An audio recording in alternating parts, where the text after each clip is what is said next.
sisimulan to. So, welcome sa video na vlog. Wala lang, para may ma-upload lang kami sa YouTube.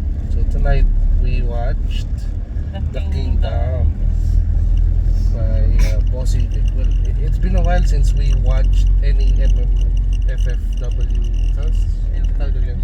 Kasi kahit ano pwede din ang movie. Yeah, and this time, nainganyo kaming manood ulit.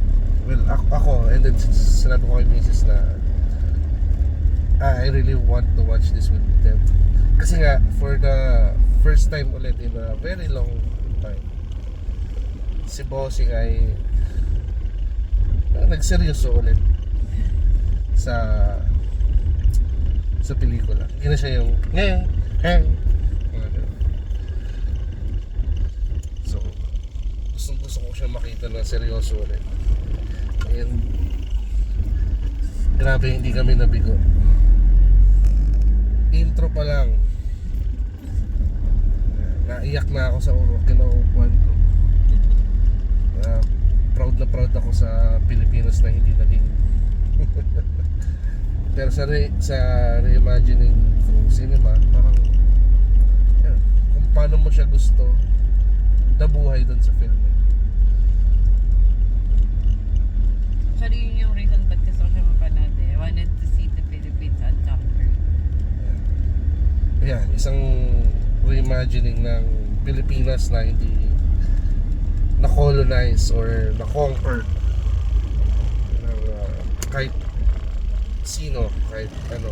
Anyway, so napakaganda yung intro pa lang. Again, naiyak na ako. Well, spoilers ahead So sa intro pa lang, parang napakaganda na para sa mga taong napaka-nationalistic siguro kagaya ko. So that's why I'm so touched by the scene. Siguro wag na lang natin elaborate yung parts kung hanggat kaya natin para maintindihan nyo. Anyways, after that scene, merong ikaw naman paliwanag yung execution scene. The execution scene. There's this rule that an eye for an eye, that for Kung ano ang siyang dapat bayaran. So yeah, from that, ano pa yung words na, kasi kanina nag-uusap na kami prior to recording, yung words na ginamit mo kayo na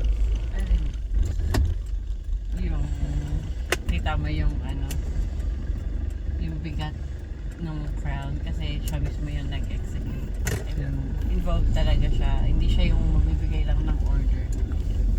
Makikita mo talaga yung patong sa shoulders. Yung bigat sa shoulders niya na siya mismo yung magte-take ng life, or at least possibly magte-take ng life kasi andun siya eh, kasama siya sa nag-execute. Yeah, kasama siya sa judge, jury, and executioner type. And then, we can see na hindi siya proud sa ginagawa niya, pero he has somewhat he has to do it because it's his role, role for the kingdom. So ayun, ginawa niya, and it was done in a very merong di ba, may parang Squad. Tas meron pa. may tawag dito, may Ritual. may ritual prior to the execution. So it was very done, napakaganda ng pagkakagawa. Anyway, so Tsaka kita mo na yun nga yung sabi ko kanina, kahit saang level ka talaga, makikita mo kahit saang level naman talaga, meron ka talagang challenges, and yung challenges na yun is hindi siya yung gawa-gawa mo lang na challenges. Talaga, may kanya-kanya talagang challenges, may kanya-kanyang problema. Hindi lang sila nagkikita eye to eye kasi hindi naging willing to understand the other side. Kaya maganda yung kanta dun sa ending ganda nga may dalawang maganda yung kanta. Anyway, so ang major event sa movie is siguro naman di na to spoiler kasi kita naman to sa trailer is ikakasal si Sue Ramirez, which is the youngest of the ano mo apelyido nila? Of the Nandula. Lakandula family. Nandula yung Nandula. last name nila. Nandula family. So papakasal siya sa isang Sa Prince ng Thai. Sinabi bang Thailand? Kasi medyo inano nila eh, no? Pinago-bago nila yung mga pangalan ng country and everything. So, yeah, papakasal siya sa prinsipe ng Thai. And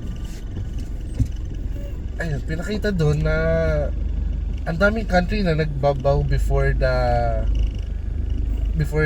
kingdom, eh, no? Before Bossing Vic and Sid Lucero sa Lucero's role, the Strong prince. yung Philippines. Yeah, it was depicted that the Philippines was a very, very strong country. So nagbabaw hindi lang Asian countries, and it was mentioned in somewhere there na Di ba nang magsusuporta yung United States, yung UK, US, and siguro iba pang country. Anyway, so yun nga yung nangyari. Nakidnap nga si Sue Ramirez. Hindi ko na alam yung mga pangalan nila eh. So, Si Luwalhati. Dayang Luwalhati. Dayang Luwalhati, yan. And ano mangyari? So they were trying to find out sino yung may gawa, sinong punot dulo ng pang-kidnap or bakit ayaw nilang matuloy yung Akala naman talaga nila yung rebel. yeah. Nag-support nga talaga ako kasi nung makikita mo yung relationship nila, sabi ko talaga walang maganda dito kahit royal family sila, hindi sila nagpapatayan para sa throne. Papalan tayo ngayon. Anyway, so yun na, nakidnap nila si Sue. Ang mga major quirks lang namin is after makidnap si Sue, which is parang wala pang isang araw or dalawang araw, is natangay agad siya to a very remote location. Tsaka before nun, parang inefficient nung Kalasag tsaka Bagani. Yeah. Di ba yung hari pa mismo yung The kidnapping Maracato? scene, yeah. Let's move to the kidnapping scene. So on the kidnapping scene, yung motorcade ni Sue was ambushed by rebels and men in uniform, Kalasag Na uniform. naka-Bagani. Bagani uniform. So siguro yung simple military or army ng the Kingdom of Malaya na Bagani. Yung Bagani yung military, yung Kalasag yung royal guard. Kalasag siguro yun. So na-intercept sila and na-capture si Sue and na baril si Christine Reyes and the nanny of Christine Reyes' son.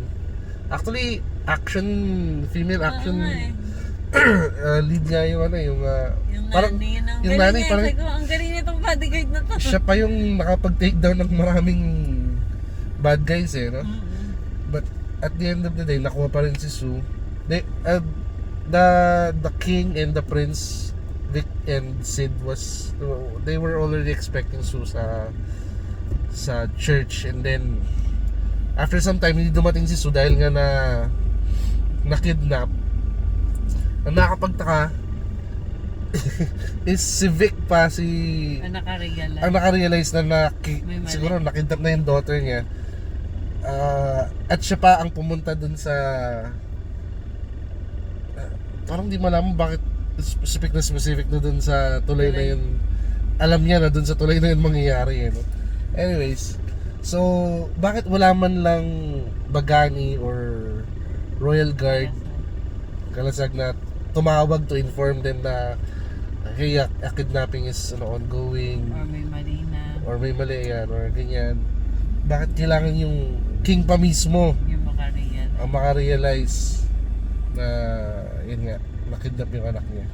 Anyways, and then moving on, parang wala pang isang araw after makidnap ni Sue, parang wala pang 30 minutes, wala pang isang oras, nasa ibang lupalop na siya ng Pilipinas. Very remote, very basta wala pang cellphone no? I mean, walang cellphone yung mga tao, walang telepono, parang napakalayo. Wala man lang mahiraman ng phone patawag ako So ano pa nangyari after nun? Niligtas siya ni ano. Yeah, na-meet niya si Piolo. Magaling ang Ernest scene nga. Dahil pagkaganon niya parang sabi ko, Filipino martial arts Oo nga, Ernest. Okay, so bago tayo pumunta doon, nakita ni Piolo na yung sa isang truck na may hostage yung mga goons. So out of his curiosity siguro, nag-imbestiga siya. And yun nga, nakita nga niya na bakit kilala niya si Sue as ano no? Di ba ano yung mga mukha nila everywhere? Oo nga. Ang royal family. So nakilala niya si Sue na the youngest, and then natulungan niya.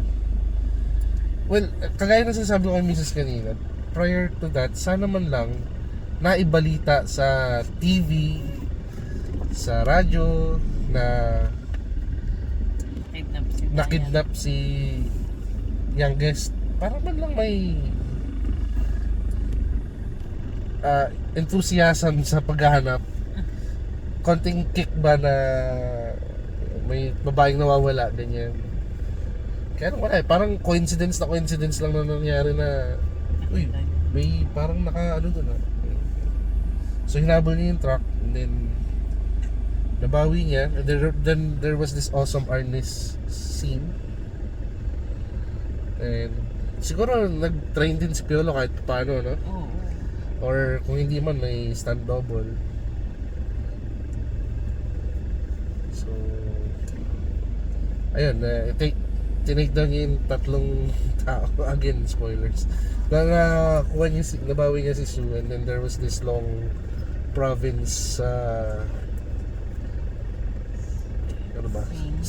Walking scene kung saan sila na panoon. Kita na natin yung background ni Piolo na pinakikita na yung background ni Piolo na he was a son to a kalasag. Hindi pa natin nakalasag nun, basta nakita lang natin. Pinatay. Actually, tingin nga niya, akala ko nga masamang tao yung pumatay sa tatay niya. Kasi di ba yung mukha parang natutok Happy, no? patay. Happy na pinapatay yung tatay niya. Pero hindi. Hindi pa. Iba pala yan. Iba pala yan. Ma-realize mo sa ending na hindi pala. So, it was a false memory pala na. Sa point of view din talaga yun. Oo. Na minsan niloloko natin yung sarili natin. So, somewhere, because they were on a run, Piolo looked for a person that he can trust siguro, and that was Isa Calzado. So, sa hindi malamang dahilan is may anak, at pag tinatanong si Isa kung nasaan ang tatay niya, Isa said that wala na siya, parang Siya lang ang kailangan ng anak. yeah, siya lang ang kailangan ng anak niya. And parang sabi ni Isa somewhere na ayaw kong pangunahan ng galit ang puso ng yung Map- life niya yeah. maging puno rin ng galit. puno rin ng galit, something like that, which is alam natin si Piolo ganon, di ba? So Kaya ayaw siyang may nightmare. oh yeah, so may hints na baka si Piolo yung tatay, or hindi siya sinabi exactly, pero baka. So patuloy tayo. Pause muna. Order muna tayo ng drinks. Okay, so let's resume this. So nasa province sila, and then nakita nila si Isa along with this. Galing din ni Isa, Isa no? son, yeah. Fighter din siya.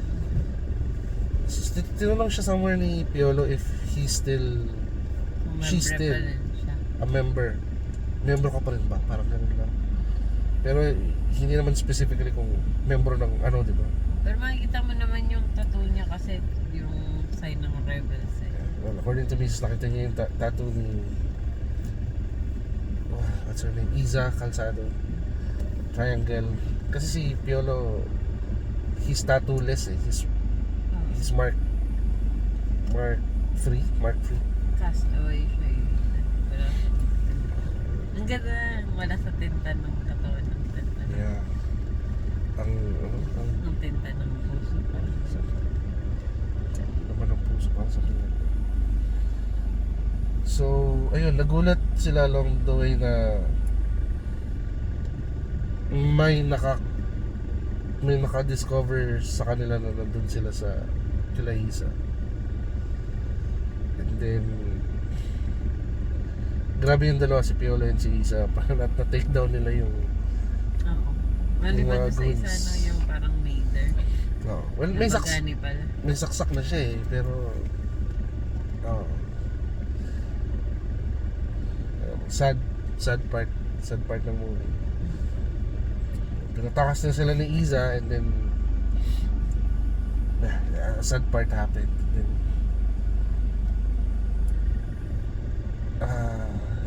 among the checkpoints nakita nila yung isa sa mga Parang technically loyal na tao na loyal na tao nila from the kingdom. So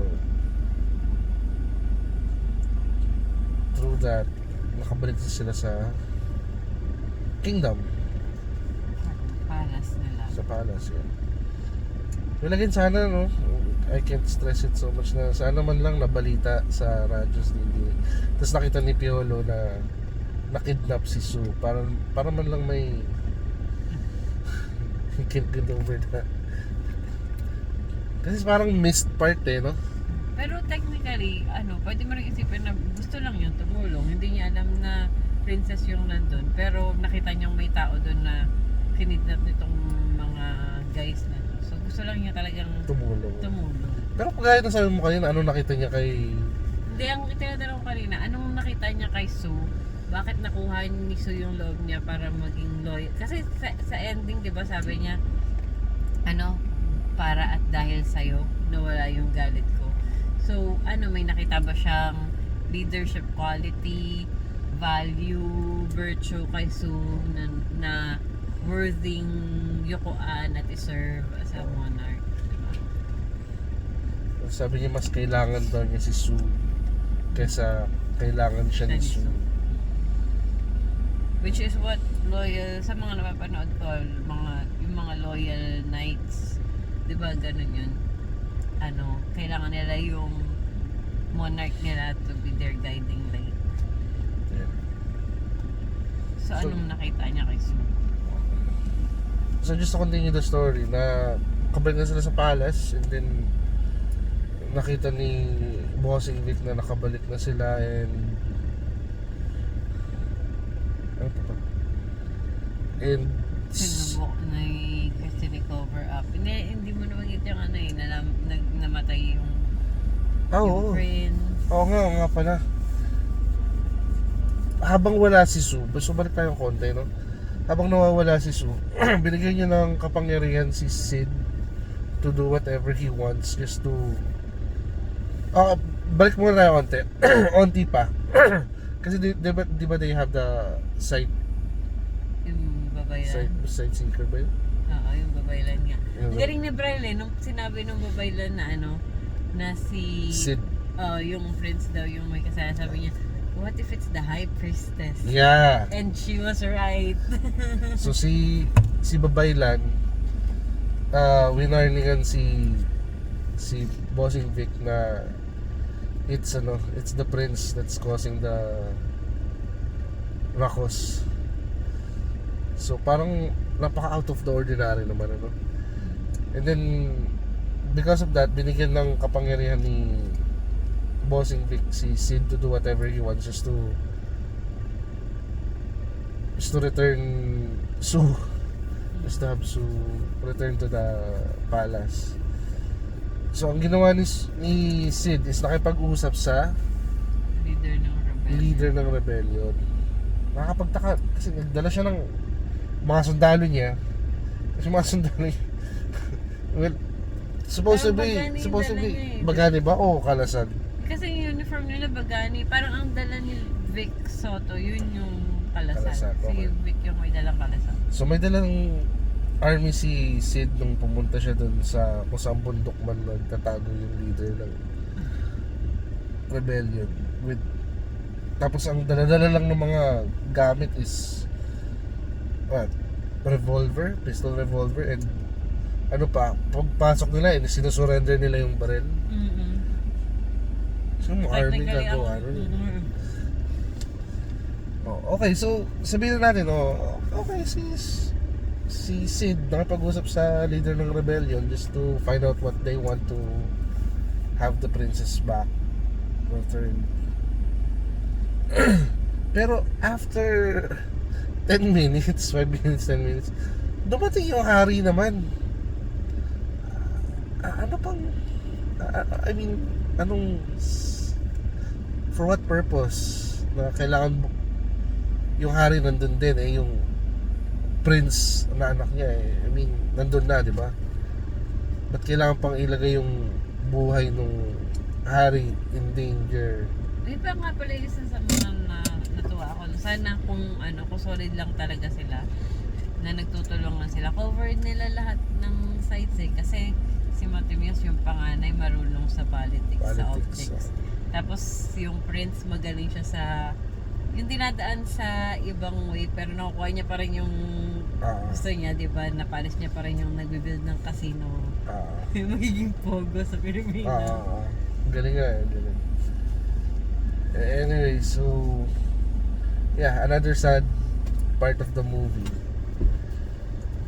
kasi sinagip ni Sid, sasabihin na natin, sinagip ni Sid yung father niya from being shot. Unfortunately, siya naman yung yeah. Nagagalit talaga si Pero isa yun sa napaka-emotionally charged na scene. Kita mo yung galaiti ni Bossing Vic. Kita mo yung nerve-wracking reaction niya from seeing his son killed in front of him.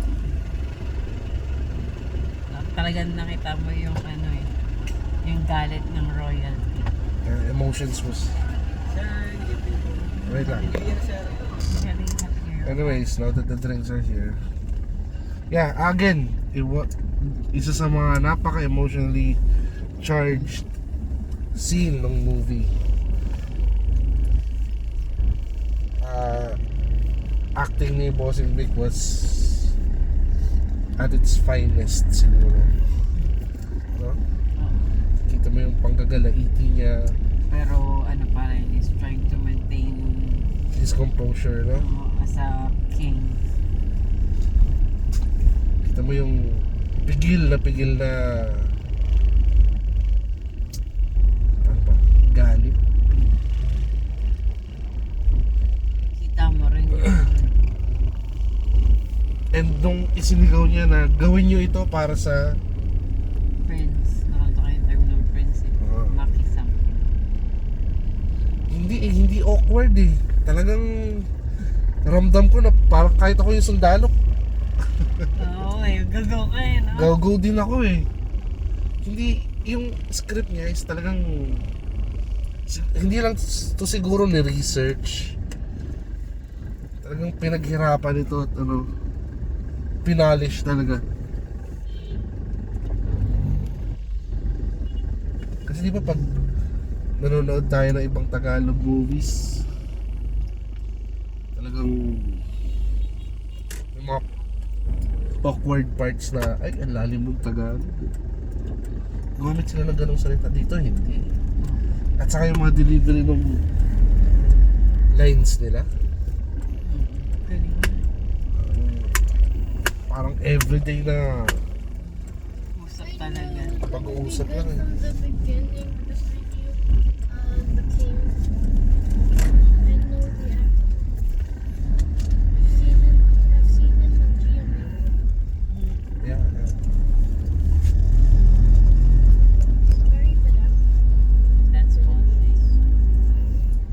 anyway, so when they arrived in the palace, Christine Reyes tried to cover the whole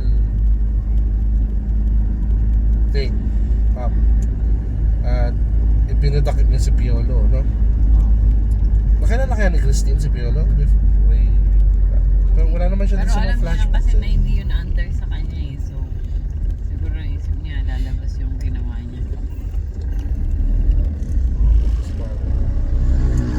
Pinakulong niya si Piolo at sa inis ni Piolo, Tumawag ng ancient law. he invoked the right to challenge the king,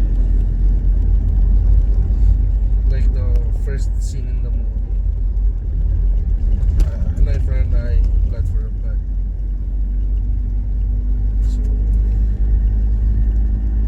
So kinabukasan mangyayari yun since today ko siya challenge, di ba? Ah, But habang naghihintay si Piolo for tomorrow, syempre tinapon mo na siya sa kulungan. And one of the saddest scenes in the movies was revealed naman. Doon sinabi ni Bossing na, alam mo sa tanda kong ito, hindi hindi pa rin ako sanay sa bigat ng dito Oo. sa bigat ng ginto sa sa ulo ko.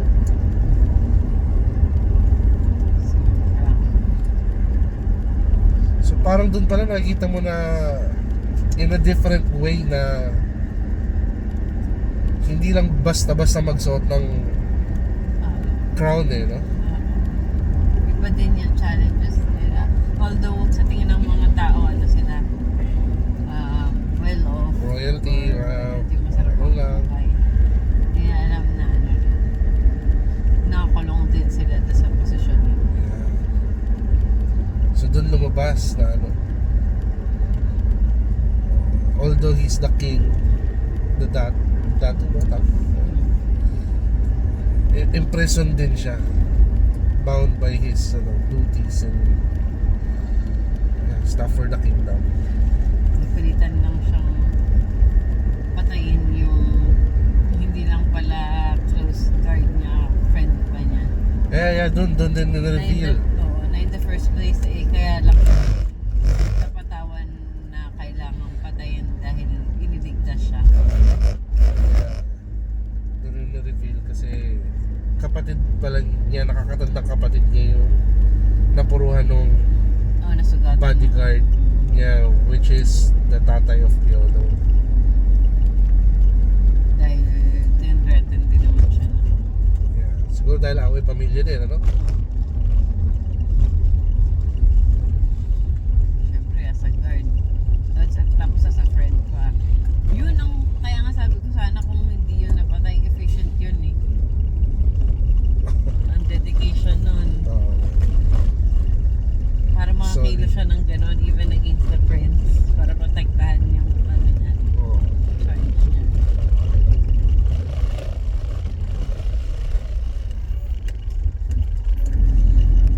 Doon ba na-reveal sa scene na yun na or na after pa yun Ang pinakawawa doon yung bata. Bata. Felipe. Felipe. Yeah. Diba? Sirang-sira yung image ng nanay niya sa kanya. Namatay yung loving tito niya. Tapos nakitap yung loving tita niya. Namatay yung loving lolo niya. Yung ano niya namatay. So prior to the ritual, yung pag blood for blood, eye for an eye ritual, nabili na naman niya no, si Felipe na puro Kakalimutan na ano siya. puro ang dugo ng dumadaloy Sa face niya. Mga ugat. Siguro naalala din niya. Niisip din niya na baka magkaroon ng negative na tingin sa sarili yung bata. Kasi technically yung parang gustong sabihin ng bata dun sa kanya na ano, nagsinungaling yung nanay niya. Kaya binigay niya yung drawing. Kaya nag-gets din ni ano eh. Ni Vic na may kinalaman yung anak niya, si Joaquin about sa mga lahat ng nangyari. I also feel sorry for Rosa. Yeah, well, they were yun nga, naabutan ni Sue na nag-uusap si Phineas tsaka yung Phineas. High Priestess. yeah, si Christine Reyes and the High Priestess na ang dami na lang sinacrifice para sa Sa strength ng kingdom. mission nila na whatever it is. Okay din kasi sana eh. I mean, yun nga eh. Ano sana tayo, maging effective siya sana talagang leader. Maganda naman yung paraan niya eh, ng resolving political issue. Ang problema, meron siyang on the gray, di ba? Pangit yung way niya to the throne. Naging willing siyang kantihin yung sarili niyang family. Gumawa ng mga deals na hindi exactly honorable. Naging politician talaga siya. Pero naman kasi originally pala, siya talaga yung sinishape na di ba sabi niya? Yes. Siya yung sinape talaga para mag-lead sana. Kung di siya na-inlove sa kalaban ni Vic. Kalaban ni Dakan. Hindi na-reveal yun eh, no? Bakit yun? Nakita naman natin basta may anak siya. Anyway, so nakita nila na they struggled, may konting girl fight. Si Sue, si Christine and the High Priestess. And parang syempre 2 against 1. The High Priestess and Christine Reyes against Sue. Nahawakan ni High Priestess si Sue, and at the act of Christine Reyes sasaksakin niya na si Sue Ramirez. Nakita nung anak niya and napasigaw ng "Mana!" Hindi na napigilan si Christine. Hindi niya na kaya yung konsensya nun eh, no? Kaya niyang itago pero sa harap ng mismong anak. Para makita mo na shatter tiwala sa'yo ng anak mo. Sumuko na siya. Let go.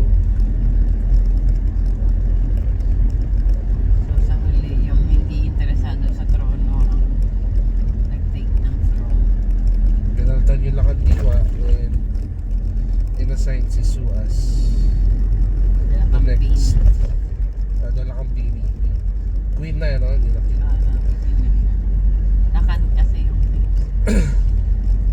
Then after a while, bumalik si Piolo. Ay hindi, nakabalik na pala si Piolo doon. Kasi siya yung nagkatipid.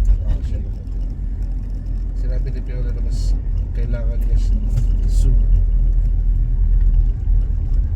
Instead of Sue, mas kailangan siya.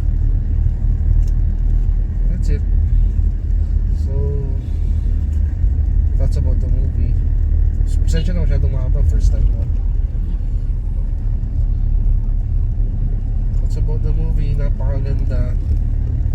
First time lang ulit ni Bossing mag-seryoso, so that's why talagang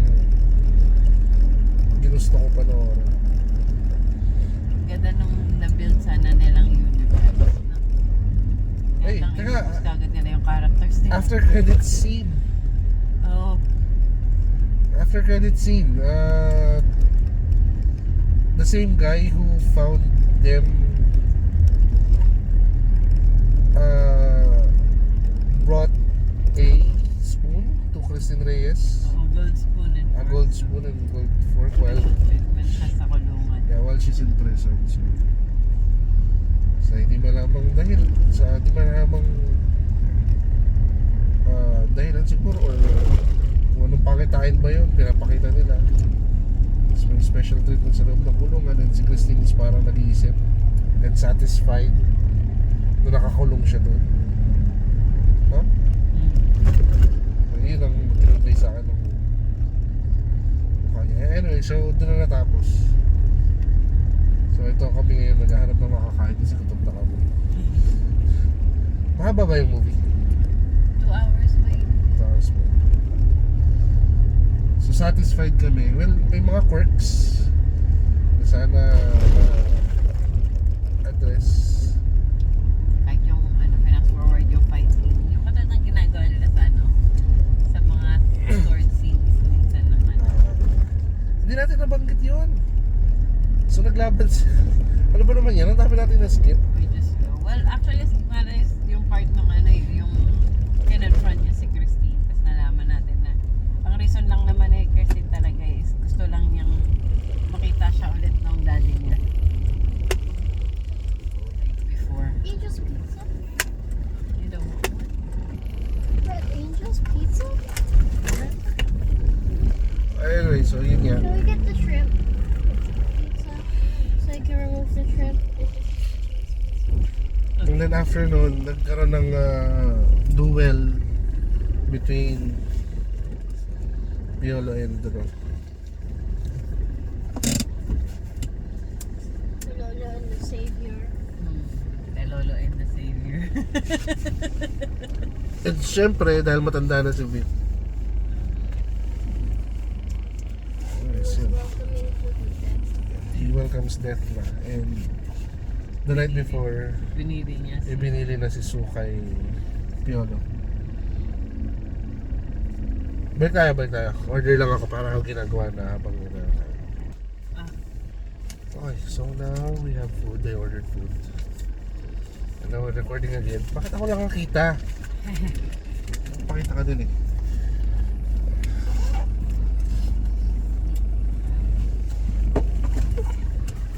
So, ang huli nating update is yung, well, bumalik tayo sa nagkaroon ng duel si Wasing and si Piolo with Piolo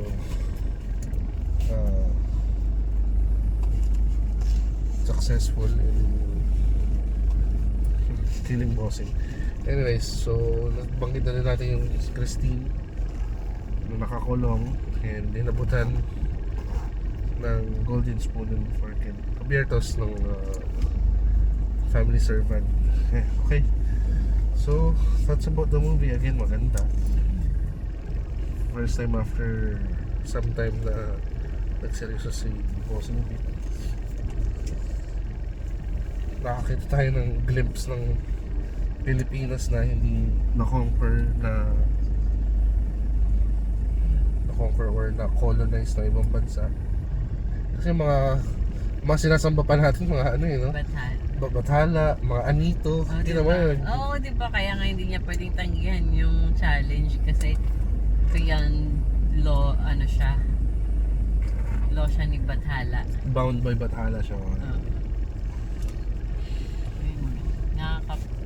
Nakakatawang makita yung pagkakabuild solid yung pagkakabuild nila ng universe na yun din. Ng Uncut. Hindi chess yung laro nila, parang Oo, diba? some Filipino board Version game. of Parang hindi naman din dama kasi siguro gumawa lang sila ng fictional game nila kasi parang may isang piece doon na parang barko Oo, parang yung mga ventas natin. How did you move this time? But ayun nga, nakakahiya. Yun. May mixing comedy sa part talaga. Parang yun lang ang comedic part sa buong movie no? Nung niyakap niya si Sue and then may binago siyang Move sa chest kasi matatalo siya. sa It's board. really a classic dad move. Classic dad move daw. Yung anak namin hindi nakakain Tagalog, umiyak buong movie. Yeah, iyak buong movie. Tingin ko singot ng singot Well, we need more movies like that, no? Ganda talaga ng magkakagawa. Parang pinag-isipan outside of the box. Kasi may mga pelikula tayo na parang pareho na lang, no? Parang basta matouch lang, makarelate lang ng mga tao. Siya talagang parang beyond the box. Art talaga siya. It's an art. So, kudos to dun. So, mga nagtrabaho. Build that. Yan, it's nakakahinayang. Sana kung naging magkakatulong lang silang magkakapatid. Ang strong sana nung ano nila. Tanda, covered nila yung politics, yung behind sa black market thingies. no? Economics. Yung Iron Fist. Oo. Tapos at the same time, very hands-on yung king. Tapos isang willing yung isang heart, yung bunso, yung heart sana. Ayun. More movies pa from Bossing. Serious movies pa sana. Kasi pag kita mo si Bossing, pag nag-effort, talagang effort talaga, nandun yung puso, nandun yung mga facial expressions na ano, yung mga micro facial expressions na nagpapakita ng Mararamdaman mo talaga yung emotion ng Oo. character. galing pa rin.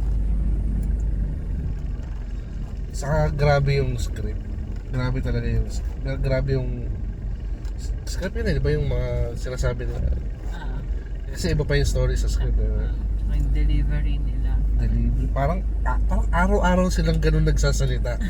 Hindi siya yung parang Umaarte lang. siya. umaarte lang para masabi lang nila may deliver lang yung lines, no? Sila parang araw-araw silang sa ganoong parahan nagsasalita.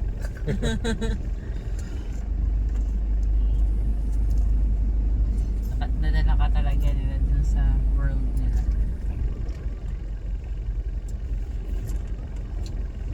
Saka somehow sigurado nag-train yun si Bossy for the Fight scene.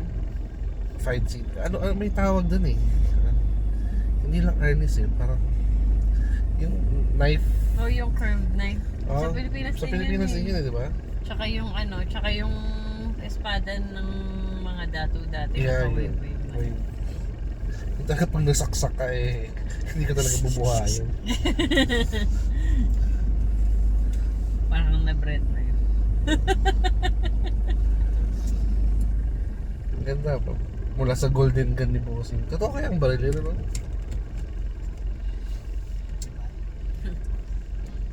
Talagang may special. Sa mga tattoos niya, no? Pinag-effortan talaga yun, ano? Talagang pinag-isipan kung ano yung mga tato.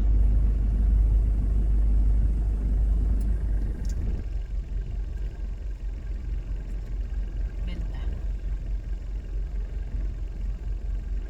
So, hindi siya mukhang matandang-matanda. I mean, si Bossing, di ba? Hindi siya mukhang matandang-matanda dun sa movie. Siguro parang 10 years, 15 years younger siya sa pag-arte.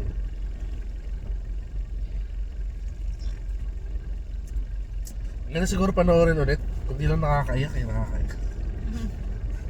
Ito, masakit sa ulo. Kaya kapag nanonood natin yung unang pasok kasi sigurado masakit ulo ko pagkatapos kakaiyak. So, sana, ano yun, i-recommend. Well, kami na-recommend namin sa iba. So, yun. Spread the word. Yun naman ang pinakamagandang magagawa ng kapwa Pilipino sa isang bagay na maganda niyang nakita, napanood. Spread the word. Sulit. Hindi sayang yung ibinayad mo sa cinema. They don't make movies like that anymore.